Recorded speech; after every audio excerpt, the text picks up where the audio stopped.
everyone, welcome back to your favorite channel Gardening Diary. இது உங்கள் friend me. இன்னைக்குள்ள வீடியோவில் நம்ம ரோஸ் ரீபாட்டிங் பற்றி பார்க்க போகிறோம். ரீசெண்டாக நிறைய பேர் கொஸ்டின் கேட்டிருந்தாங்க. நம்ம நர்சரியிலேருந்து ரோஸ் வாங்கிட்டு வரும்போது அதே பாட்டில் வச்சு வளர்க்குறோம் இல்லையா, அதிலே வச்சு வளர்க்குறோன்னா திரும்ப நம்ம அதை எப்போ மாற்றணுமா வேண்டாமா, அதுக்கு வேறு என்னெல்லாம் பண்ணணும் அப்படின்ற டாபிக் பற்றி கொஞ்சம் டவுட்ஸு. நம்ம ரீசெண்டாக ஒரு வீடியோ கூட பார்த்தோம். நர்சரியிலேருந்து ரோஸ் வாங்கிட்டு வரும்போது நம்ம அதே பாட்டில் வைக்கணும், நம்ம மாற்ற விரும்பலை, உங்களுக்கு பேட் எக்ஸ்பீரியன்ஸ் இருந்துச்சு, நீங்கள் அதே பாட்டில் வச்சு ஃபஸ்ட்டு வளர்க்க விரும்புகிறீங்க அப்படின்னா டாப் சாயில் சேஞ்ச் பண்ணி ஃபெர்டிலைசிங் எல்லாம் பண்ணி நம்ம அதே இதில் வச்சு வளர்க்க ஆரம்பிக்கலாம் அப்படின்னு நம்ம பார்த்தோம் இல்லையா. ஸோ ஆனால் 1-2 இயர்ஸ் அதிலே வச்சு வளர்க்க முடியாது. நம்ம அந்த பிளான்ட்டை வந்து ரீபாட் பண்ணணும், இல்லைன்னா அதை வந்து ரூட்டெல்லாம் சரி பண்ணி மறுபடியும் ஃப்ரெஷ் சாயிலெலாம் மிக்ஸ் பண்ணி அந்த பாட்டில் வச்சு மறுபடியும் வளர்க்கலாம். ஸோ அது 2 விஷயங்கள் நம்ம அதில் பண்ண வேண்டி இருக்குது. ஸோ அதில் ஒரு விஷயம் வந்து நம்ம இன்றைக்கி பார்க்குறோம், அதாவது ஜஸ்ட் ரீபாட்டிங். ஸோ நான் ஆகஸ்ட் மாதம் ஒரு ரோஸ், லேட் ஆகஸ்ட்டில் ஒரு ரோஸ் வாங்கிட்டு வந்து, அது ஒரு கிளைம்பர் ரோஸ், பிங்க் ஆஸ்கேட், இந்த பிங்க் மேஜிக் ட்ராகன் அப்படின்னு கூட சொல்கிறாங்க. But I'm not sure about the correct ID. So அது அந்த பிளாஸ்டிக் பாட்டில் தான் வச்சு வளர்க்க ஆரம்பித்தேன். பிகாஸ் ரொம்ப ஸ்மால் பிளான்ட்டாக இருந்து it tend make sense to change a pot at that point of time. ஏன்னா நம்ம ஐடியலி க்ரீப்பர் ரோஸ் அப்படின்னு பார்த்தோன்னாலே ஒரு பெர்மனெண்ட் பிளேஸில் வச்சு வளர்ப்போம் இல்லையா, அண்ட் அது அந்த இடத்துல அது படர்ந்து வளரணும். ஸோ அதனால் பெரிய பாட்டில் வைக்கிறது நல்லது. ஆனால் நான் வந்து அந்த ரோஸ் அதே பாட்டில் தான் வச்சு வளர்த்தேன். ஏன்னா ரொம்ப குட்டி குட்டி ஸ்டெம்ஸாக இருந்துச்சு. அண்டு இப்போது 6 மாதம் ஆகலை, 5+ மந்த், ஒரு 5-6 மாதத்துக்குள்ளே தான் ஆயிருக்கு. ஸோ அதை வந்து நல்ல ஸ்டெம்ஸ் எல்லாம் இப்போ நல்ல நீளமாக வளர ஆரம்பிச்சிருந்துச்சு. நான் அந்த ஒரு டைல் ஓட்டுக்கு மேலே தான் அப்படியே படுற விட்டுருந்தேன். So I felt it's an ideal time to repot it, pot change பண்ணலாம் அப்படின்னு. ஸோ அதை நான் எப்படி சேஞ்ச் பண்ணுறேன், அதோட க்ரோத் எப்படி இருக்குது, ஸோ அப்போ நம்ம போட்ட உரங்கள் அதெல்லாம் வேலை செய்திருக்கா அப்படின்றதெல்லாம் நம்ம அந்த ரூட் பார்த்தாலே கண்டுபிடிச்சிடலாம். ஸோ அதை எப்படி நான் ரீபாட் பண்ணுறேன், ரீபாட் பண்ணதுக்கப்புறம் அந்த பிளான்ட் எப்படி இருக்குது, ஏன்னா அதை நான் ஃபுல் சன்னில் உடனே வச்சுட்டேன். ஸோ உங்களுக்கும் இந்த மாதிரி பிளான்ஸ் இருக்குது அப்படின்னா நீங்கள் என்ன பண்ணணும் அடுத்து அப்படின்றத பார்க்கலாம். Let's get into the video. இதுதான் இந்த ரோஸ் ஃப்ரெண்ட்ஸ். 9-inch பாட்டில் நர்சரியிலேருந்து வாங்கின பாட்டோடே வச்சு வளர்த்தேன். அவங்க ரீபாட் பண்ண வேண்டாம் அப்படின்னு சொன்னனால நம்ம டாப் சாயில் மட்டும் சேஞ்ச் பண்ணி இதை நான் வச்சு நார்மல் ஃபெர்டிலைசிங் ஸ்கெடியூல்லாம் ஃபாலோ பண்ணி வளர்க்க ஆரம்பிச்சிட்டேன். இது வாங்கும்போது இதில் ஒரு 2-3 பிரான்ச்சஸ் தான் இருந்துச்சு, 1 அடி நீளம் அவ்வளோதான் இருக்கும். அண்ட் இப்போ பார்த்தீங்கன்னா பிரான்ச்சஸ் வேறு நிறைய பேசல் பிரேக் ஆகி நிறைய பிரான்ச்சஸ் வந்து மெச்சூர் பிரான்ச்சஸில் வந்து நிறைய லேட்ரல்ஸ் நல்ல நீளமாக வளர ஆரம்பிச்சிடுச்சு. இதை நான் இதே பாட்டில் வச்சு நீ வளர விட்டேன் அப்படின்னா கொஞ்சம் டேங்கிள் ஆகும், மேனேஜ் பண்ணுறது கஷ்டம். ஸோ அதனால் நீ I thought it's a best time to change the pot. ஏன்னா இது கிளைம்பராக இருக்கிறது ஒரு ரீசன், 2வது இதை மேனேஜ் பண்ணுறது இந்த பாட்டில் கஷ்டம். ஸோ இதுக்கு நான் 12-inch பாட் எடுத்திருக்கேன். நம்ம நார்மல் ரோஸஸ் ரீபாட் பண்ணும்போது இதுக்கு அடுத்த சைஸ், அதாவது ஒரு 10-inch பாட் எடுத்து வைப்போம் இல்லையா. இது because it is creeper, stems எனக்கு வந்து சப்போர்ட்டுக்கு கம்பெல்லாம் கொடுத்து இதை செட் பண்ணணும்.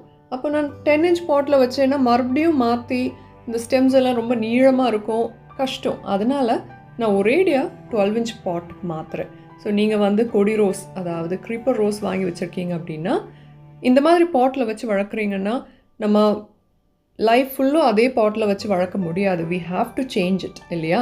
ஸோ அதுக்கு அடுத்த சைஸ் பாட்டோ இல்லை கொஞ்சம் பெரிய சைஸ் பாட்லேயும் நீங்கள் மாற்றிடலாம். மாற்றினதுக்கப்புறம் அதோட ஒரு பெர்மனன்ட் ஸ்பாட்டில் நம்ம வச்சு அதை வளர்க்க ஆரம்பிச்சிடலாம். இதை நான் ரீபாட் பண்ணுறதுக்காக கண்டிப்பாக நமக்கு மிக்சர் வேணும். அப்போ ரெகுலர் பாட்டிங் மிக்ஸ், ரோஸுக்குள்ள பாட்டிங் மிக்ஸ் நிறைய பார்த்துருக்கோம் இல்லையா. இது கவுடங் சேராதது கம்போஸ்ட் போட்டிருக்கேன். ஸோ அந்த option soil and compost, neem cake, bone meal, இது 2மே சாயிலில் சேர்ந்துருக்கு. இந்த மிக்ஸ் தான் நான் யூஸ் பண்ண போகிறேன். அப்புறம் ரீபாட் பண்ணுறது வந்து ரெய்னி சீசனில் பண்ணுறது ரொம்ப நல்லது. அப்படி இல்லைன்னா சாயந்தரம் பண்ணுங்கள். மழை டைம் அப்படின்னா நம்ம காலையில் கூட பண்ணிக்கலாம். நம்ம ரோஸ் பாட்டில் நல்ல பாட்டிங் மிக்ஸ் யூஸ் பண்ணியிருக்கோம் அப்படின்னா இந்த ரோஸ் எல்லாம் ரிமூவ் பண்ணும்போது, எஸ்பெஷலி ரீபாட் பண்ணும்போது அழகாக லேசாக தட்டிகிட்டே அப்படியே எடுத்துடலாம். செம்மண் இருந்துச்சுன்னா கொஞ்சம் டைட்டாக இருக்கும், ஆனால் நல்லா அழகாக இதே மாதிரி வந்துடும். அண்ட் 2வது நம்ம பிளான்ட் க்ரோத் டிட்டர்மின் பண்ணுறது ரூட் சிஸ்டம். ஸோ இப்போ இதை பாருங்கள், இது 6 months இன்னும் ஆகலை. இதோட ரூட்ஸ் பாருங்கள், நிறைய ஹேர் ரூட்ஸ். இந்த ஹேரி தின் ரூட்ஸை வந்து ஃபீடர் ரூட்ஸ் அப்படின்னு சொல்லுவாங்க. இதுதான் அந்த பிளான்ட்டோட ஹெல்த்தை டிட்டர்மின் பண்ணுறது. அடியில் அந்த கல் ஜல்லியெல்லாம் இருக்குது நர்சரியில் வச்சது, அதெல்லாம் ரிமூவ் பண்ணிவிட்டு நம்ம இந்த ரூட் சிஸ்டம் எல்லாம் டிஸ்டர்ப் பண்ணாமல் அப்படியே எடுத்து பாட் பண்ணணும். இப்போ அதில் ரூட்ஸை பாருங்கள் எவ்வளோ அழகாக இருக்குது இல்லையா? இன்னும் ஒரு 6 மாதம் விட்டோம் அப்படின்னா இன்னும் நல்ல டெவலப் ஆகி வளர ஆரம்பிச்சிரும். அப்போ நம்ம கொடுத்த உரங்கள் அந்த ஃபீடெல்லாம் நல்லா வேலை செய்திருக்குன்னு அர்த்தம். ஸோ நம்ம ரோஸ் எடுத்தோன்னா ரூட் சிஸ்டம் இந்த மாதிரி டெவலப் ஆகியிருக்கணும். அப்படின்னா தான் நம்ம ரோஸில் நல்ல வளர்ச்சி இருக்குது அப்படின்னு அர்த்தம். இதுக்கு நான் கூடுதல் போட்டது வந்து ஆர்கானிக் ஃபீட். பட் என்னோட ரோஸ் ஃபீடிங் பேட்டர்ன் பார்த்தீங்கன்னா combination of organic and inorganic ரெண்டும் சேர்த்து தான் போடுறேன். மாற்றி மாற்றி ஒரு ரொட்டேஷனில் நான் போட்டுட்ருக்கேன். ரோஸோட பேசிக் ஃபெர்டிலைசிங் ஸ்கெடியூல் நான் ஒரு டைம் டேபிள் போட்டு கொடுத்துருந்தேன். அதை யாரெல்லாம் ப்ராக்டிஸ் பண்ணிங்கன்னு தெரியாது. ஸோ அப்படியே ரிலீஜியஸை ஃபாலோ பண்ணியிருந்தீங்கன்னா உங்களுக்கு நான் அடுத்ததாக போட போகிற ஃபெர்டிலைசிங் ஸ்கெடியூல் வந்து ரொம்ப ஈஸியாக இருக்கும், ஃபாலோ பண்ண முடியும். So I'll post that video soon. Let's come back to this topic. அப்போ இந்த ரோஸில் நடும்போ அப்படியே டிஸ்டர்ப் பண்ணாமல் அந்த வேஸ்ட் அடியில் இருந்ததெல்லாம் எடுத்து போட்டுட்டு அப்படியே எடுத்து அந்த புது பாட்டில் வச்சுட்டோம். இனி இதுக்கு நான் செட் பண்ணுறதுக்கு எனக்கு இதை சப்போர்ட்டுக்கு இது கிளைம்பர் இல்லையா, அப்போ அதுக்காக நான் ஸ்டிக்ஸ் கொடுக்குறேன். அதுவும் மண் போடுறதுக்கு முன்னாடியே நான் போட்டு வச்சிடுறேன். போட்டுட்டு நம்ம இந்த ஃப்ரெஷ் மிக்ஸை வந்து எடுத்து ஃபில் பண்ணி நல்லா செட் பண்ணி வச்சிட வேண்டியதான். நீங்கள் இந்த மாதிரி கொடி ரோஸ், அதாவது கிளைம்பர் க்ரீப்பர் ரோசஸ் சின்னதாக குட்டி பாட்லேயோ இல்லை அந்த பாலி பேக்லேயோ வாங்கிட்டு வர்றீங்கன்னா ஃபஸ்ட்டு பாட் பண்ணுறது வந்து சின்ன பாட்டில் நம்ம நார்மல் ரோஸ் பாட்டிங் வீடியோஸ் பார்த்துருக்கோம் இல்லையா, 6 inch பாட். அகேன் பிளான்ட்டோட சைஸ் அனுசரித்து நம்ம வந்து பாட் செலக்ட் பண்ணோம். சின்ன பிளான்ட்டாக இருந்துச்சுன்னா 6 inch பாட்டில் வைக்கலாம். கொஞ்சம் மீடியம் சைஸ் பிளான்ட்டாக இருந்துச்சுன்னா நம்ம 7 to 9 inch பாட்டில் வச்சுக்கலாம். ஸோ கிளைம்பர் அப்படின்ற ரீசன்னால் நீங்கள் வாங்கிட்டு வந்த உடனே இந்த மாதிரி 12 inch பாட்லேயோ பெரிய பக்கெட்லேயோ வைக்காதீங்க. நம்ம same problems, dieback problem, fungus issues, அதுக்கப்புறமா லீவ்ஸ் எல்லாம் கொட்டுறது, அந்த ரோஸ் வந்து டை ஆக நிறைய சான்சஸ் இருக்குது. ஸோ அதனால் நீங்கள் வந்து அந்த நார்மல் பாட்டிங் ப்ராக்டிஸே பண்ணுங்கள். நீங்கள் பாட்டில் வச்சு வளர்க்க ஆரம்பிக்கிங்க அப்படின்னா, ஃபார் எக்ஸாம்பிள் நர்சரியிலேருந்து அதே பாட்டில் வச்சு வளர்க்குறீங்கன்னா நான் இப்போ பண்ணுற மாதிரி இந்த மெத்தடை ஃபாலோ பண்ணுங்கள். இந்த ரோஸோட ஸ்டெம்ஸ் பார்த்திங்கன்னா அது பட் யூனியன் அந்த இடத்துல இருந்து எல்லாமே ஃப்ளாட்டாக இருக்குது. எந்த ஸ்டெம்மே நேர ஸ்ட்ரெயிட்டாக போகலை, அது அப்படியே ட்ரெயின் ஆகிடுச்சு. அந்த பழைய பாட்டில் நான் எதில் வச்சுருந்தேனோ அந்த பாட்டோட ஹைட்டில் தான் அந்த ஓடு இருந்துச்சு. அப்படியே அதுக்கு மேலே அப்படியே சரித்து போட்டு விட்டுருந்தேன். ஸோ அது வந்து அதனால் அது அப்படியே ட்ரெயின் ஆகிடுச்சு, பழக்கப்பட்டுடுச்சு. இனி இதை நம்ம வந்து ட்ரெயின் பண்ணணும். ஸோ இந்த மாதிரி நம்ம ரீபோர்ட் பண்ணும்போது ஸ்டெம்ஸை வந்து ஸ்ட்ரெயிட் பண்ணிக்கலாம். நான் என்னோடய ஒரிஜினல் பிளான் என்னென்னா ஓட்டுக்கு மேலே படுற விட மாதிரி, பட் தென் ஹீட்டும் ஜாஸ்தியாக இருக்கிறதுனால ஸோ நான் அந்த மாதிரி ஸ்டிக்ஸ் கொடுத்து இதில் வந்து ட்ரெயின் பண்ணி விடலாம் அப்படின்னு ஒரு ஐடியா. அதே மாதிரி நீங்கள் ஏதாவது வச்சு கெட்டுனீங்கன்னா டைட்டாக கெட்டாதீங்க, அந்த ஸ்டெம்ஸ் வந்து இறுக சான்ஸ் இருக்குது.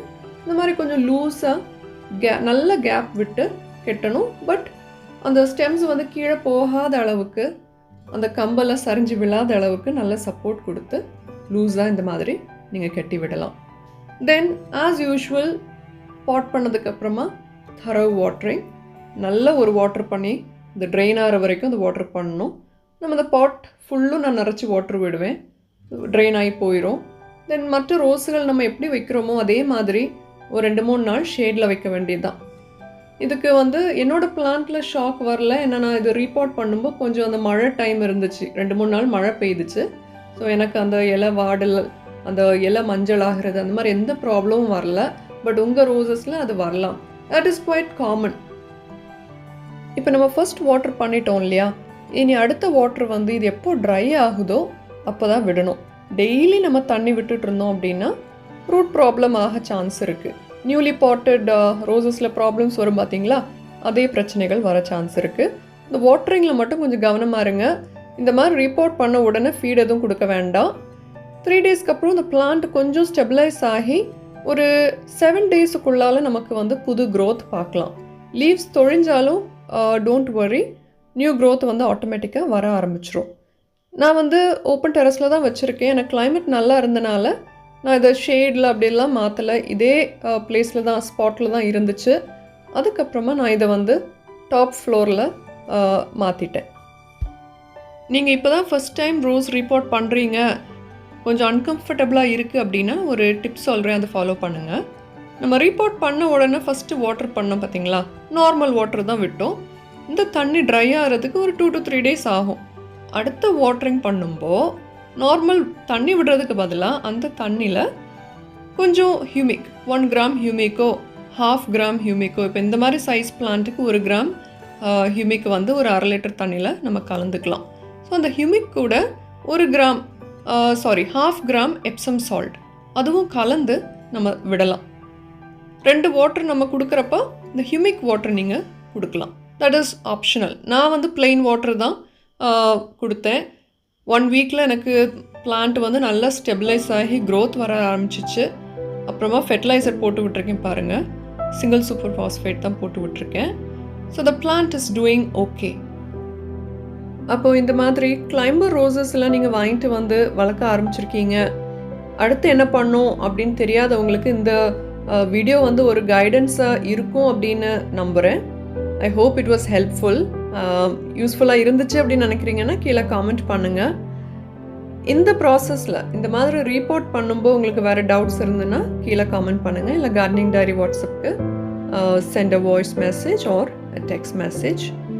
அப்படி இல்லைன்னா you can connect with me through gardening diary Facebook page also. மறுபடியும் I'll meet you all on another video, friends. Till then, take care of yourself and your garden. Until next time, this is your friend Nimi saying goodbye from Gardening Diary. Bye bye everyone.